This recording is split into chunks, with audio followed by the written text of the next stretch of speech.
Hi, welcome to my channel. I'm D Love. My channel's D Love. I'm so happy to have you here. I'm going to jump right into a read.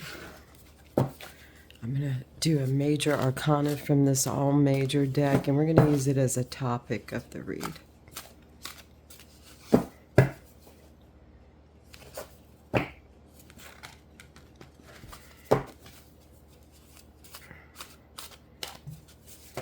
Whoa. Might as well go ahead and use the Builder, which in this deck is the Emperor.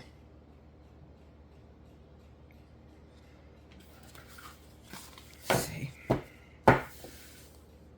That's going to be our heart of the matter. Let us go ahead and see the crossing energy. For good or ill, what crosses the Hermit. So we have both the Builder and the Hermit. We're going to go ahead and use that as crossing energy. Bottom of the deck is Justice.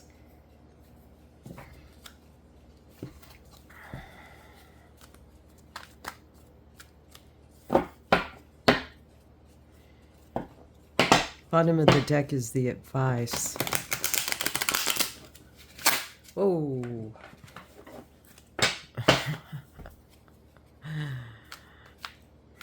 This is the Santa Muerta deck.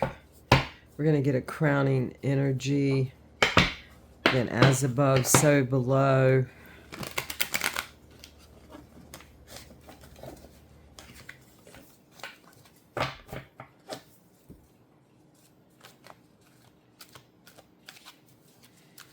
Crowning energy and also a stabilizing energy.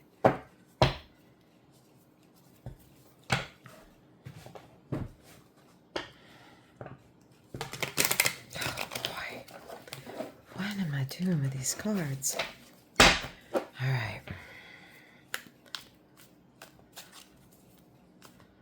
What's our crowning energy on this Emperor that is aided or abetted or hindered by a Hermit?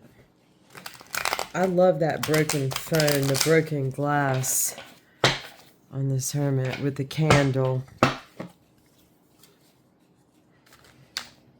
And of course, the Builder is a beautiful card, which shows a great, beautiful buck.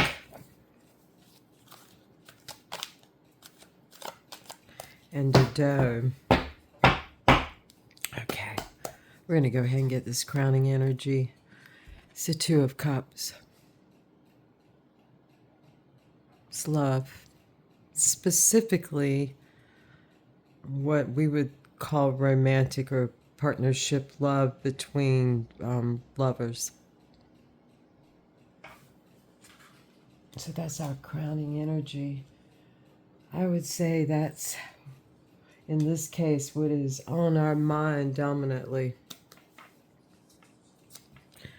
And what's not on our mind? What is there, but we, for whatever reason, aren't thinking of it. Maybe we stuffed it down. Maybe it's never come up, but it's just there, like at us, kind of. What's that energy? It's Justice. We see Justice again. That's 2 times on Justice.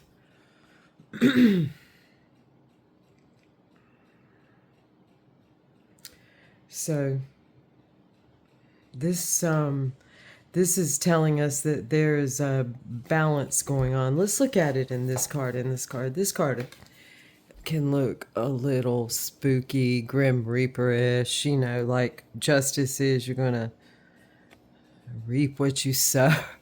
Which, I mean, there's some truth in that. Is that a hot pepper plant? No, I'm not sure what kind of plant that is. Any one of you that knows, but I mean, it's just full of religious connotation, and those do appear to be skulls in the wall, which is quite beautiful, actually. So justice. But let's look at it here. It truly is balance here.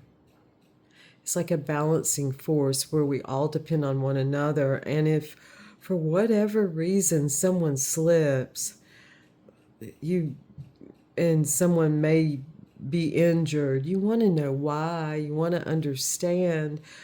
And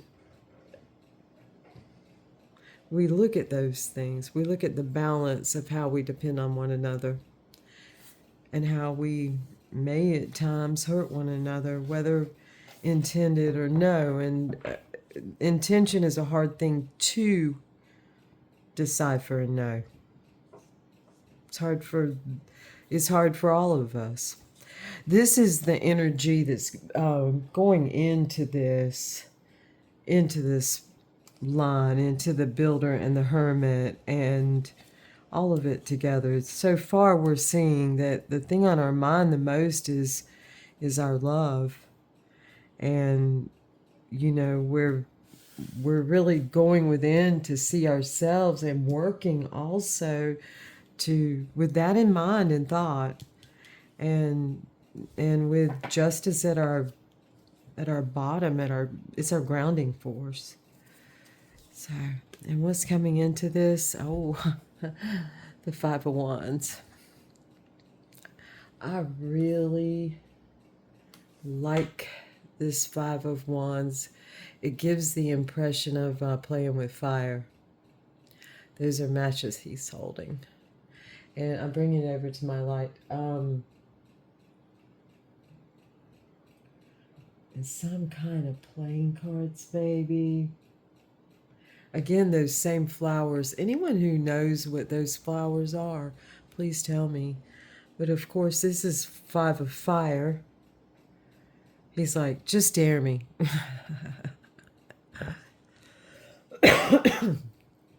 Okay. And that's kind of an energy that of something that's already occurred, and it's going into this building and into like going within and looking at the real light within. What's coming out of this? Oh, the King of Swords.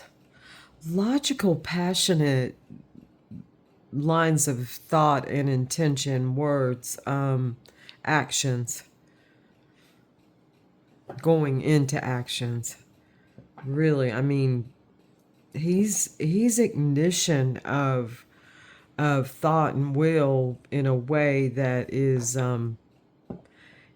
very strong indeed. And in this card, if you'll notice, look at his sweet face.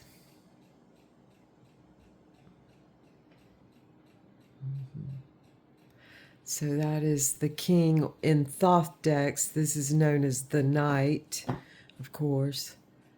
I particularly am fond of him because this is one of my personal court card significator. And I like his suit, and I like how he's got the daisies around him. He's got that sunshininess and that fire in him. Okay. This is, kind of what's happening, what's coming. All right. This is the We Are card. Wow. This is a beautiful, we are Ace of Swords. We're a certain amount of truth and speak and intent to act and lack of intent, and we're a certain amount of logic, logos, and just reasonable thought process. Easy in some ways. Smooth.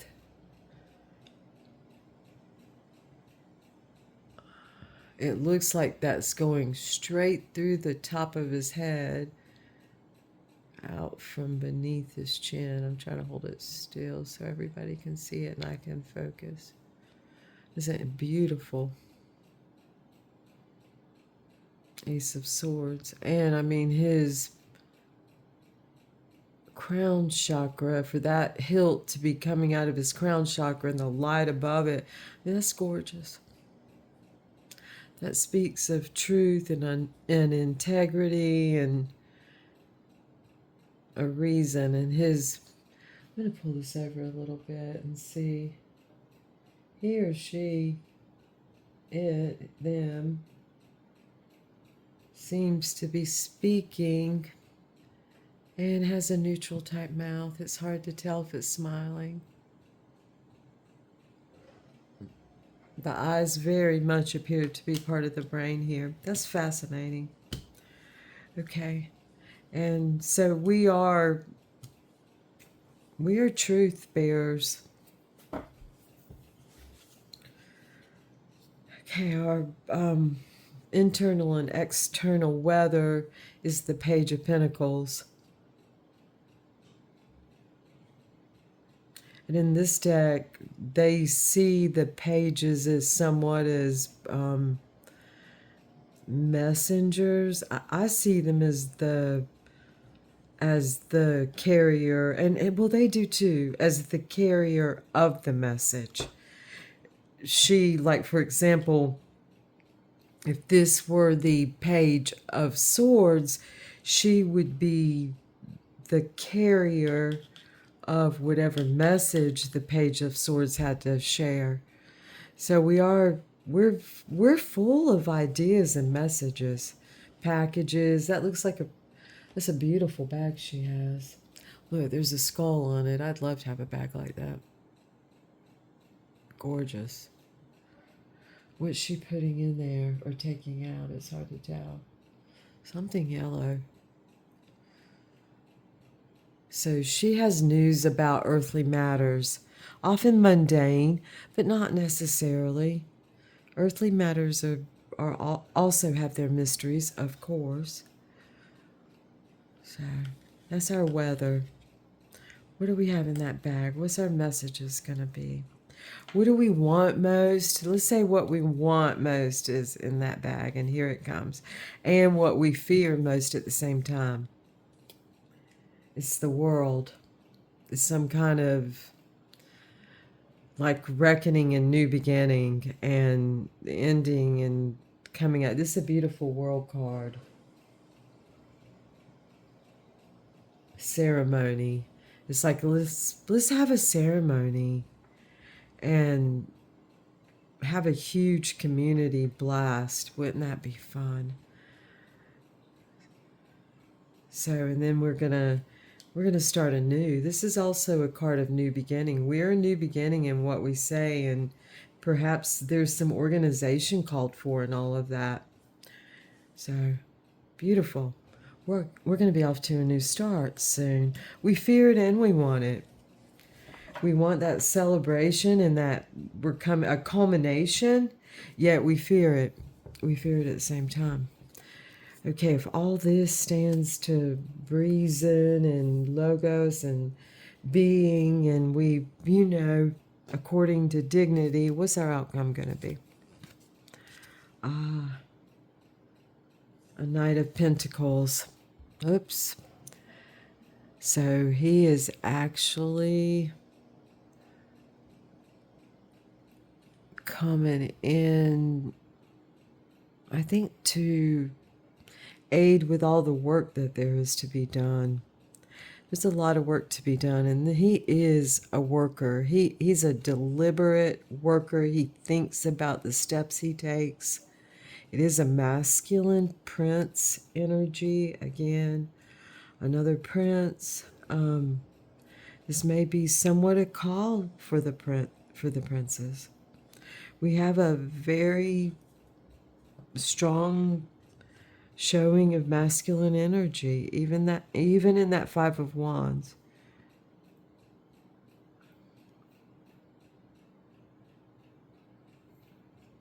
That's a late July, early August minor card significator. The Five of Wands, by the way. Minor Arcana significator. in case that's important to anyone. So we're gonna have that masculine energy coming in as a help. And I for one am happy about it. And the bottom of the deck at Vice is the Three of Cups, celebration. Let's come together. I'm happy to see this. This is a good thing to see. Us enjoying one another. So with that, I'm gonna read a quick Gurdjieff. I say that. From The Fourth Way, P.D. Uspensky.